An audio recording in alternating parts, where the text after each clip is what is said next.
Bonjour à tous, bienvenue sur ma chaîne Grand Club FCB. Si vous êtes nouveau sur ma chaîne, n'hésitez pas à vous abonner.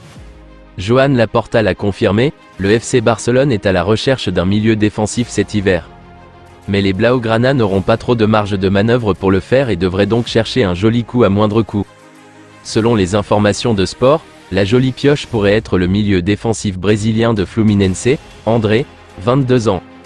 Le club brésilien pourrait accepter de prêter pour 6 mois son joyau, évalué à 30 millions d'euros, et le Barça pourrait donc l'accueillir de janvier à juin 2024 contre une petite compensation que le FC Barcelone serait prêt à payer. Dans ce deal, Deco va jouer un grand rôle car il entretient d'excellentes relations avec Fluminense, où il a fini sa carrière, tout comme avec l'agent d'André. Le Barça a pris contact avec un jeune milieu de terrain de Première Ligue, mais son prix risque de rapidement refroidir Joan Laporta.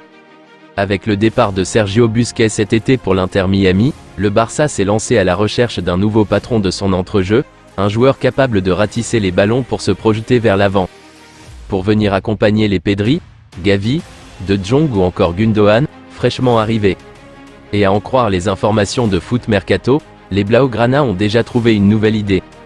En effet, ils suivent avec attention le profil d'un certain Amadou Onana, le Belge de 22 ans évoluant actuellement du côté d'Everton.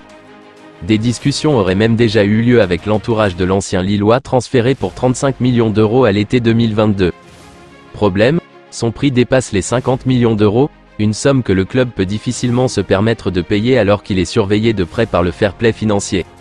Pour le moment, le Barça ne peut pas se permettre un tel investissement, et il faudra au moins attendre l'été prochain. Mais attention, car Manchester United, qui dispose d'une surface financière différente, est aussi à l'affût sur son profil.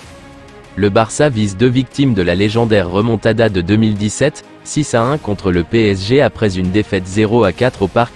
Adrien Rabiot et Marco Verratti sont sondés par le directeur sportif Blaugrana, Deco, pour remplacer Gavi.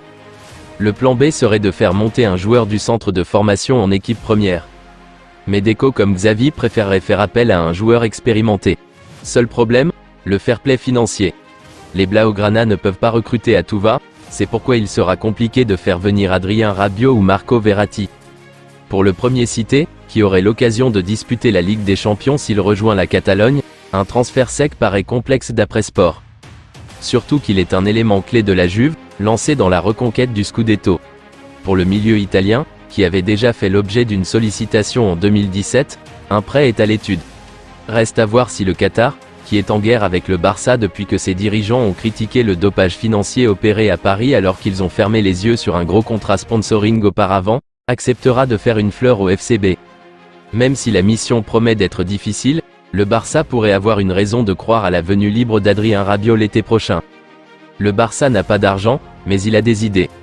Lors du dernier mercato d'été, les Blaugrana ont réussi à se renforcer grandement sans dépenser d'argent dans les transferts. Ainsi, Ilkay Gundogan et Inigo Martier sont arrivés libres en provenance de Manchester City et l'Athletic Bilbao tandis que Joao Félix et Joao Cancelo ont posé leurs valises sous la forme d'un prêt. Une stratégie efficace pour les finances et qui devrait à nouveau être utilisée dans les mois qui arrivent, notamment pour densifier le milieu de terrain, avec le rêve Adrien Rabiot. L'international français formé au Paris Saint-Germain arrive en fin de contrat au mois de juin en Italie, et il n'a toujours pas prolongé son bail en Serie A. Dès le 1er janvier prochain, il pourra, s'il le souhaite, déjà s'engager pour un nouveau club librement qu'il rejoindra à l'été. À Barcelone, on est conscient de l'immense opportunité et comme l'indique Sport, il ne se ferme pas encore la porte à un départ. En 2019, les Blaugrana avaient déjà tenté le coup alors qu'il était dans une situation similaire, mais il avait finalement rejoint la Juventus avec une proposition plus attractive financièrement. L'été dernier, Manchester United est arrivé avec un gros salaire, ce qu'a refusé le Duc, pour prolonger en Italie. L'argent n'est peut-être plus forcément sa priorité, aux dirigeants du Barça de lui vendre le meilleur projet sportif. Je vous remercie d'avoir regardé ma vidéo, n'hésitez pas à vous abonner pour plus de contenu similaire.